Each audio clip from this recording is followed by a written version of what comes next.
Pass যোগ্যতায় group D আবেদন শুরু হয়ে গেছে 23শে জানুয়ারি থেকে, লাস্ট ডেট 22শে ফেব্রুয়ারি। আমরা সবাই যেহেতু মাধ্যমিক পাস যোগ্যতা দিয়েছে সেহেতু আমরা সবাই আবেদন করব।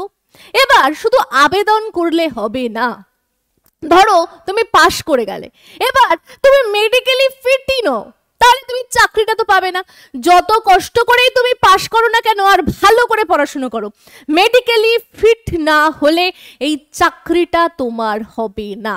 তো মেডিকেলি ফিট হতে গেলে বা তুমি মেডিকেলি ফিট কিনা জানার জন্য এই ভিডিওটা প্রথম থেকে শেষ অবধি দেখতে হবে। তো চলো তাহলে ভিডিও শুরু করা যাক। তার আগে আমি উতসী ম্যাম তোমাদের প্রত্যেককে স্বাগত জানাচ্ছি ইওর স্টাডিতে। দেখো, প্রথমেই আমরা জানি 22শে ফেব্রুয়ারি লাস্ট ডেট পাচ্ছ ফর্ম ফিল আপের। তার আগে আশা করছি সবাই ফর্ম ফিল আপ করে নিয়েছো। ফর্ম ফিল আপের সময় আমাদের কি কি ডকুমেন্টস লাগবে এই বিষয়ে একটা ভিডিও বানিয়েছি, আশা করছি দেখেছো। তারপরে কোন কোন পোস্টকে প্রিফারেন্স দেবে সে বিষয়েও একটা ভিডিও বানিয়েছি, আশা করছি দেখেছো। যারা দেখোনি ডেসক্রিপশনে লিংক থাকবে, দেখে নিও, ফর্ম ফিল আপের আগে খুব সুবিধা হবে।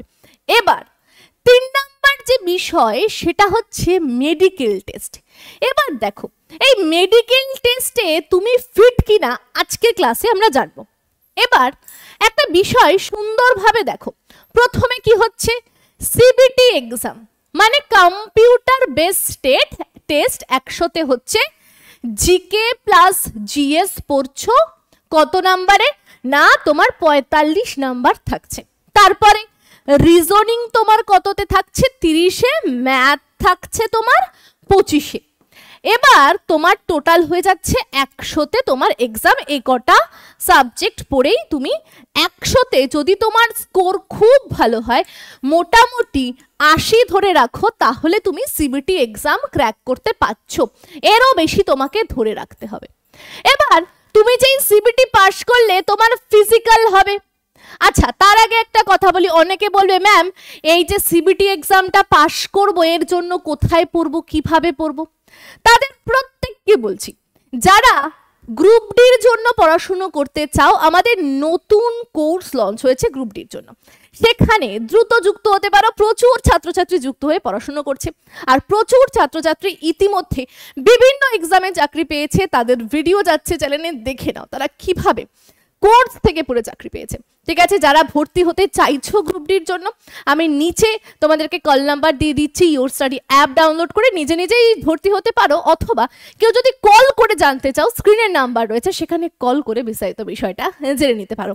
এবার দেখো, এরপরে সিবিটি হওয়ার পর তোমার মাঠ হবে, তুমি ফিজিক্যালি ফিট কিনা চেক হবে। তারপরে কি হবে তোমার ডিভি, মানে ডকুমেন্ট ভেরিফিকেশন টেস্ট। এই দিনকেই তোমাকে তোমার মেডিকেলের জন্য ডেট দিয়ে দেবে, কোথায় মেডিকেল হবে সেটাও তোমাকে বলে দেবে। দেখো, ধরো আমি নৈহাটিতে থাকি, ঠিক আছে, আমি সিবিটি এক্সাম ক্র্যাক করেছি, আমার ডকুমেন্ট ভেরিফিকেশন হয়ে গেছে, এবার আমার মেডিকেল হবে। তো আমার নিয়ারেস্ট কোন হসপিটাল রয়েছে রেলের, সেখানে আমাকে মেডিকেল টেস্টের জন্য পাঠিয়ে দেবে। আমার বাড়ির সামনে কাঁচরাপাড়া হসপিটাল রয়েছে, সেখানে আমাকে পাঠিয়ে দিতে পারে। যারা কলকাতায় রয়েছে তাদের বিআর সিং হসপিটালে পাঠিয়ে দিতে পারে। সেখানে গিয়ে তোমার মেডিকেল টেস্ট হবে। এবার তুমি যখন ডিভি মানে ডকুমেন্ট ভেরিফিকেশন দিয়ে বেরিয়ে আসছো, তোমার এলাকায় যে রেলের হসপিটালগুলো রয়েছে যেখানে তোমার ডকুমেন্ট মেডিকেল পড়েছে, সেখানে একটা চিট রেল থেকে পাঠিয়ে দেবে, এই রোল নাম্বারের ছেলে এখানে মেডিকেলের জন্য যাবে, চেক করে নিও।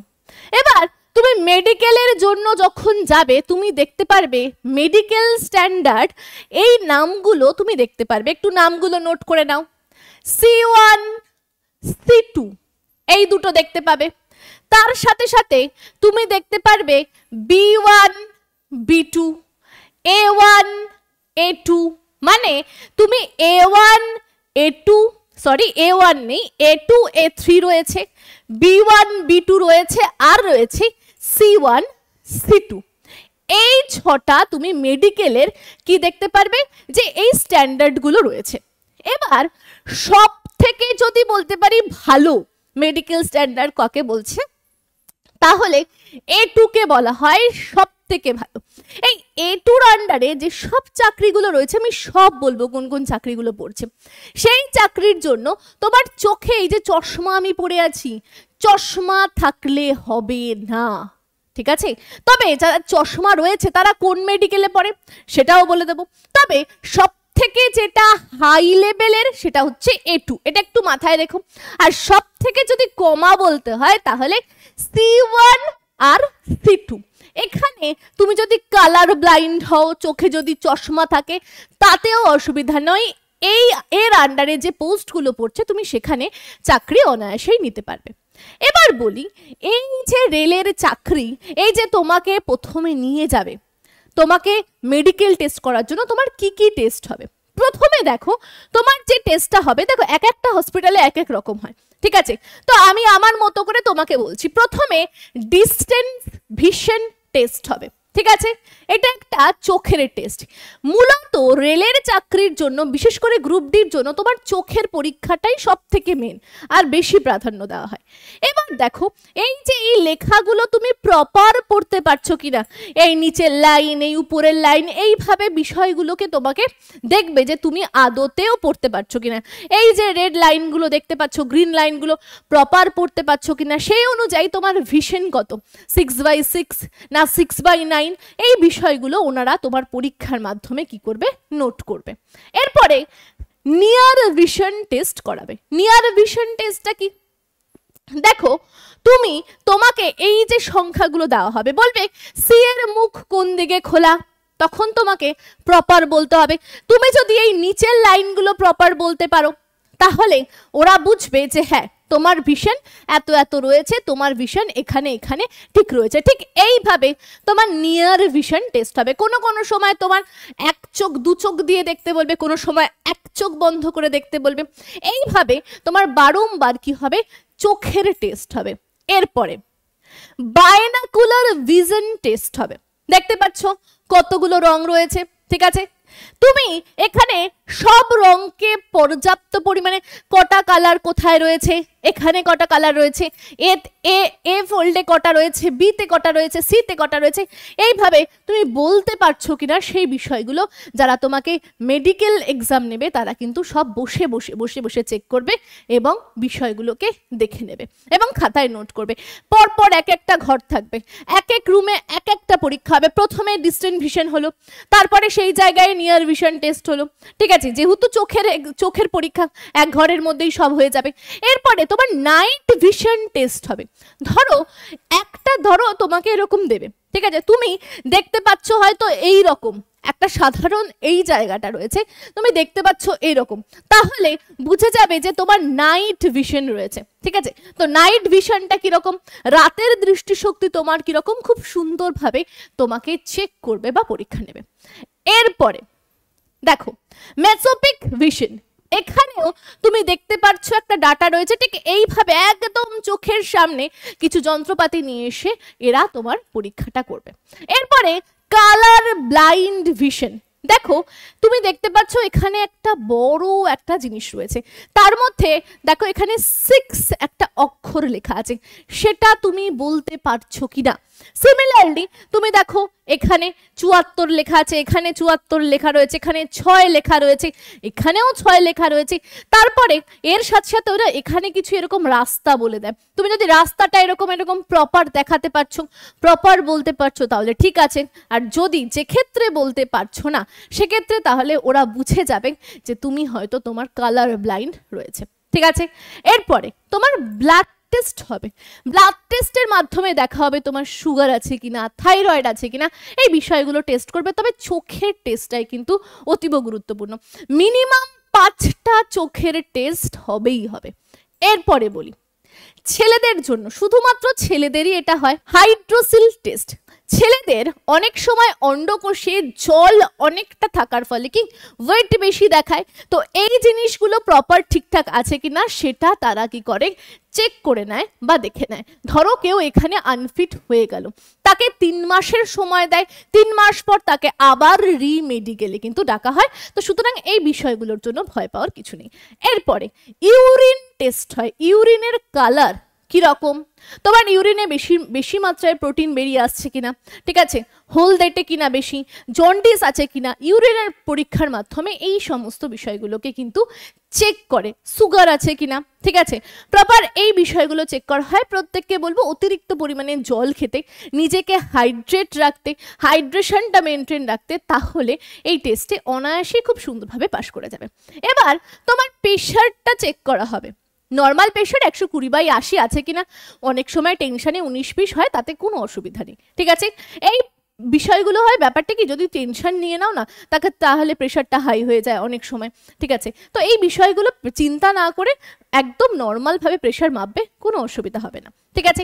এরপরে অনেকের না পাইলস থাকে, পাইলস কি, মলদ্বারে, ঠিক আছে, মলদ্বার থেকে রক্ত পড়া, ঠিক আছে, এই বিষয়টাও কিন্তু এনারা টেস্ট করে নেয় বা চেক করে নেয়। যদি অতিরিক্ত পরিমাণে থাকে তাহলে সেক্ষেত্রে ডাক্তারের পরামর্শ নিতে বলে, ঠিক আছে। এই গ্রুপ ডির কাজের ক্ষেত্রে না একটু ফিল্ড ওয়ার্কটা বেশি হয়, তো সেক্ষেত্রে পাইলস থাকলে না খুব সমস্যা হয়, ঠিক আছে। তো পাইলসটাকেও কিন্তু খুব ভালোভাবে নজর করে এবং চেক করে নেয়। এরপরে তোমার চেস্ট, ঠিক আছে, তোমার বুকের একটা এক্সরে হয়, এই যে চিত্র দিয়ে দিয়েছি, বুকের একটা এক্সরে হয়, দেখে নেয় যে সমস্ত কিছু ঠিকঠাক আছে কিনা, ঠিক আছে। এরপরে আমরা চলো একটু দেখে নিই, এই যে প্রথমেই আমি বলেছিলাম C1 C2 B1 B2 medical test, দেখো C1 এর মধ্যে কোন কোন পোস্টগুলো পড়ছে একটু চোখ বুলিয়ে নাও। অ্যাসিস্ট্যান্ট ওয়ার্ক, এই পোস্টটা পড়ছে। 2 নাম্বার পোস্ট পড়ছে অ্যাসিস্ট্যান্ট টেলিকম অ্যান্ড এসি, এরপরে পড়ছে অ্যাসিস্ট্যান্ট ডিপোর্ট অ্যান্ড স্টোরেজ, তারপরে পড়ছে অ্যাসিস্ট্যান্ট ওয়ার্কশপ। এই চারটে মূলত C1 ক্যাটাগরির মধ্যে পড়ছে। এরপরে B1 ক্যাটাগরির মধ্যে কি কি পড়ছে দেখো, assistant bridge, assistant carriage and wagon, assistant loco shed diesel, assistant loco shed electrical, assistant signal and telecom, এগুলো B1 ক্যাটাগরির মধ্যে পড়ছে। এরপরে B1 ক্যাটাগরির মধ্যে আরো অনেকগুলো পড়ছে, মূলত 10টা পড়ছে, আরো 5টা আমরা দেখব। Assistant track machine, assistant TL and AC, assistant TRD, assistant works, তারপরে ট্র্যাক মেইনটেনিয়ার গ্রেড 4। এই 10টা পোস্ট B1 এর মধ্যে পড়ছে। B2 এর মধ্যে কি পড়ছে দেখো, অ্যাসিস্ট্যান্ট অপারেশন, এই পোস্টটা পড়ছে। A1 আর A2, A1 এর মধ্যে কি কি পোস্ট রয়েছে সেটা বর্তমানে নোটিফিকেশনে নেই, তবে A2 এর মধ্যে অ্যাসিস্ট্যান্ট পয়েন্টম্যান রয়েছে। ভেরি ভেরি ইম্পর্টেন্ট, পয়েন্টম্যানের পোস্টটাও আমাদের সব থেকে বেশি। আমরা দেখব কোন পোস্টের ভ্যাকান্সি বেশি রয়েছে, সেখানেই আমরা সবাই বেশি করে আবেদন করি, ঠিক আছে। তো দেখব এই মেডিকেল টেস্টে আমরা ফিট কিনা, ঠিক আছে। চলো সব পরপর এক এক করে দেখব। আচ্ছা, আরেকটা প্রশ্ন তোমাদের মধ্যে থাকে যে আমার যদি চোখের সার্জারি থাকে তাহলে কি আমি এই এক্সামে বসতে পারবো? দেখো, তোমার যদি A2 এবং A3 মেডিকেল কন্ডিশন থাকে তাহলে তুমি বসতে পারছো না, ঠিক আছে। তুমি যদি B1 B2 C1 C2 এর মধ্যে পড়ে যাও, এই পোস্টগুলো নিয়ে নাও, ঠিক আছে। মূলত B1 এর মধ্যে যে পোস্টগুলো রয়েছে, B2 এর মধ্যে যে পোস্টগুলো রয়েছে, C1 C2 এর মধ্যে যা পোস্ট রয়েছে, তুমি যদি এগুলো নাও তাহলে তুমি খুব সুন্দরভাবে তোমার চোখে সার্জারি থাকলেও বসতে পারবে। তবে A2 আর A3 তে যে পোস্টগুলো রয়েছে তার জন্য তুমি বসতে পারবে না। অনেকে বলে ম্যাম আমার ট্যাটু আছে, তাহলে কি কোনো অসুবিধা আছে? না, ট্যাটু থাকলেও কোনো অসুবিধা হবে না। এরপরে দেখো, আমি এক একটা পোস্টের পাশে লিখে দিয়েছি কি কি মেডিকেল টেস্ট, যারা চাইছো একবার কিন্তু চোখ বুলিয়ে নিতে পারো যতগুলো পোস্ট বেরিয়েছে। এরপরে এই যে A1 A2 B1 B2 C1 C2 এই পোস্টগুলোর আমরা দেখে নেব যে কিভাবে কি কি ক্রাইটেরিয়া থাকে মেডিকেল টেস্টে, কি হয়টা কি। দেখো, A2 এর ক্ষেত্রে শারীরিকভাবে তোমাকে সব দিক থেকে ফিট হতে হবে, তোমাকে দূরের দৃষ্টি 6/9 থাকতে হবে, চশমা ছাড়া এই পোস্টের জন্য A2 এর জন্য তোমার যদি চোখে চশমা থাকে তুমি কিন্তু অ্যালাউ হবে না, এই পোস্টে তোমার চোখে চশমা থাকলে তুমি আগেই বাদ হয়ে যাবে, চশমা ছাড়া 6/9 ভিশন হতে হবে। নিকটবর্তী ভিশন বা কাছের ভিশন 0.6 থাকতে হবে। চশমা ছাড়াও 0.6। তোমার রঙিন দৃষ্টি ভালো থাকতে হবে, বাইনাকুলার দৃষ্টি ভালো থাকতে হবে এবং রাতের দৃষ্টি পরীক্ষায় তোমাকে উত্তীর্ণ হতে হবে, সেই দৃষ্টিও তোমাকে ভালো থাকতে হবে। A2 যে পোস্ট রয়েছে তার জন্য এই বিষয়গুলো কিন্তু তোমার কাছে চাইছে। এরপরে A3 মেডিকেল স্ট্যান্ডার্ডে যে পরীক্ষাগুলো হবে, দেখো তোমার শারীরিক তুমি সব দিক থেকে ফিট থাকতে হবে। তোমার ভিজুয়াল স্ট্যান্ডার্ড বা দূরত্ব চশমা ছাড়া 6/9 হতে হবে, ঠিক আছে। আর তোমার যদি লেন্স থাকে, লেন্স মানে তুমি যদি চশমা পরে থাকো, সেই চশমাটা 2Dর বেশি হলে কিন্তু চলবে না। যদি তোমার কাছের দৃষ্টি বলতে হয় তাহলে 0.6 চশমা সহ বা চশমা ছাড়া তোমাকে দেখতে পেতে হবে। তোমার রঙিন দৃষ্টি, বাইনাকুলার দৃষ্টি এবং রাতের দৃষ্টি খুব ভালো থাকতে হবে, যাতে তুমি এই মেডিকেল স্ট্যান্ডার্ডে উত্তীর্ণ হয়ে যাও। এরপরে B1 মেডিকেল স্ট্যান্ডার্ড টেস্ট। এখানে শারীরিকভাবে সব দিক থেকে ফিট তো থাকতেই হবে, তার সাথে দূরের দৃষ্টি 6/9 এবং 6/12 চশমা ছাড়া থাকতে হবে। আর তোমার যদি চশমা থাকে সেই লেন্স 4Dর বেশি হলে চলবে না। কাছের দৃষ্টি 0.6 আর চশমা সহযোগেও 0.6 তোমাকে থাকতে হবে। ছড়া পড়ার সময় বা কাছাকাছি কোনো কাজ করার সময় রঙিন দৃষ্টি, বাইনাকুলার দৃষ্টি, সমস্ত নাইট ভিশন সমস্ত কিছু প্রপার থাকতে হবে, তাহলেই B1 এর মধ্যে যে পোস্টগুলো থাকছে তুমি তার জন্য এলিজিবল হয়ে যাচ্ছ। পরেরটা B2 মেডিকেল স্ট্যান্ডার্ড। এই মেডিকেল স্ট্যান্ডার্ডে শারীরিক দিক থেকে তো ফিট হতেই হবে, তার সাথে সাথে দূরদৃষ্টি মানে দূরের দৃষ্টি 6/9, 6/12 চশমা সহ বা চশমা ছাড়া। এছাড়া তোমার যদি চশমা থাকে তাহলে 4Dর বেশি হলে চলবে না। নিকটবর্তী মানে কাছের দৃষ্টি 0.6 তোমার চশমা সহযোগে বা চশমা ছাড়া, ঠিক আছে, তোমার কিন্তু থাকতে হবে, নইলে কিন্তু হবে না, ঠিক আছে, নইলে তোমাকে কিন্তু এটাই পাস করাবে না। আচ্ছা, এখানে আমি না ছড়া বলে দিয়েছি, ছাড়া রয়েছে, ঠিক আছে, এটা ছাড়া রয়েছে। চলো, আচ্ছা চলো এরপরে দেখো C1 মেডিকেল টেস্ট। এক্ষেত্রে শারীরিক সব দিক থেকে তো ফিট হতেই হবে, তার সাথে সাথে তোমার দৃষ্টি 6/12 এবং 6/18 চশমা ছাড়া থাকতে হবে। কাছাকাছি দৃষ্টি 0.6 থাকতে হবে। এছাড়া যাতে তুমি সব চশমা ছাড়াও, ঠিক আছে, মোটামুটি যে সমস্ত কাজগুলো সেসবগুলো যদি করতে পারো তাহলে তুমি C1 মেডিকেল টেস্টের জন্য কিন্তু পাস হয়ে যাও। এবার চলে আসবো C2। এই C2 এক্সামও শারীরিকভাবে সব দিক থেকেই ফিট, দৃষ্টিমান, দূরদর্শিতা 6/12 চশমা ছাড়া বা চশমা সহযোগে বা চশমা শূন্য বা চশমা ছাড়াও তুমি দেখতে পাও। কাছাকাছি 0.6 তো, আর 0.6 তোমার চশমা ছাড়াও ওই কাছাকাছির ভিশনটা চশমা পরে বা কাছাকাছি যে দেখাটা ওটা কিন্তু প্রপার 0.6ই তোমার থাকতে হবে। যদি না থাকে ব্যাস তুমি কিন্তু আউট হয়ে যাচ্ছ। C1, C2, B1, B2 সবগুলো কোন মেডিকেল টেস্টে কি কি এক্সাম হবে সব তোমাকে ধরে ধরে আমি দেখিয়ে দিলাম বা বুঝিয়ে দিলাম। এবার দেখো সব থেকে বেশি পোস্ট কোথায়, আমাদের পয়েন্টসম্যানে রয়েছে, ঠিক আছে, 5058, সরি পয়েন্টসম্যানের থেকেও দেখো ট্র্যাক মেইনটেনিয়ার 4 রয়েছে, এখানে 13,000 রয়েছে। তো এই পোস্টগুলোর জন্য তো সবাই আবেদন করবে, কিন্তু এই পোস্টগুলোর মেডিকেল স্ট্যান্ডার্ড কি রয়েছে আমি বলে দিয়েছি। কোন পোস্টের মেডিকেল স্ট্যান্ডার্ড কি রয়েছে সেটা দেখে তোমার যদি মনে হয় যে তুমি ফিট নও বা এতে তুমি ফিট আসছো না, তোমার কাছে এখনো সময় রয়েছে, তুমি নিজেকে সেই জায়গায় চর্চা করে কিন্তু ঠিক করে নিতে পারো। তবে বেশিরভাগ ক্ষেত্রে আটকায় না, চোখের বিষয়গুলোকেই একটু ভালো করে দেখে। ধরো এরকম হলো তুমি পোস্ট প্রিফারেন্সে সব উপরের গুলো এরকম রেখেছো যেগুলো খুব হাই হাই তোমার চশমা আছে, তুমি তা সত্ত্বেও অতগুলো রেখেছো, তাহলে সেই পোস্টগুলো তুমি আগে থেকেই হয়তো বাদ হয়ে যাবে। তো বাদ বেসিক্যালি হয় না, তবুও তুমি দেখে নিও যে তুমি কোন কোন জিনিসের জন্য ফিট আছো, কোন কোন জিনিসের জন্য ফিট নেই, সবটাই আমি তোমাকে ধরে ধরে বলার এখানে চেষ্টা করেছি। আশা করছি প্রত্যেকে বুঝতে পেরেছো। 32,438টা টোটাল পোস্ট রয়েছে, ঠিক আছে? তো প্রত্যেকে কি করবে, দেখে নেবে তুমি মেডিকেল স্ট্যান্ডার্ডে ফিট আছো কিনা।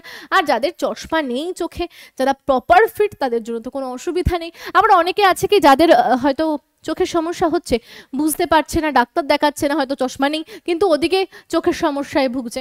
তো তোমরা, আমি বলবো আগে থেকে একটু টেস্ট করিয়ে নাও, দেখে নাও যে সব দিক থেকে প্রপার ঠিক আছো কিনা। তারপরে অনেক কষ্ট করে পড়াশুনো করে পাশও করবে, হয়তো এই ছোট ছোট জিনিসের জন্য বাদ হয়ে যাবে। বেশিরভাগ ছাত্রছাত্রী এখানেই বাদ হয়ে যায়। তো এই মেডিকেল ব্যাপারটাকে পুরো একটু ভালো করে দেখে বারবার জিনিসগুলোকে কি করবে, দেখে নেবে। যদি ঠিক না থাকে সেগুলোকে ঠিক করার চেষ্টা করো, ইজিলি ভাবে হয়ে যাবে, কোনো অসুবিধা নেই। আর যারা যারা চাইছো গ্রুপ ডির ব্যাচে যুক্ত হবে, আমি তোমাদেরকে স্ক্রিনে নাম্বার তুলে দেবো, সেখানে কল করো, টিম মেম্বাররা সহযোগিতা করবে। এবং ইউ স্টাডি অ্যাপের লিঙ্ক ডেসক্রিপশনে থাকবে, সেখান থেকে গ্রুপ ডির কোর্স কিন্তু তোমরা পারচেস করতে পারো। তো আজকের ক্লাস এখানেই থাকছি, পরের দিন দেখা হবে অন্য একটা গুরুত্বপূর্ণ ক্লাসে। প্রত্যেককে বলবো জয় হিন্দ, ভালো থেকো, সুস্থ থেকো।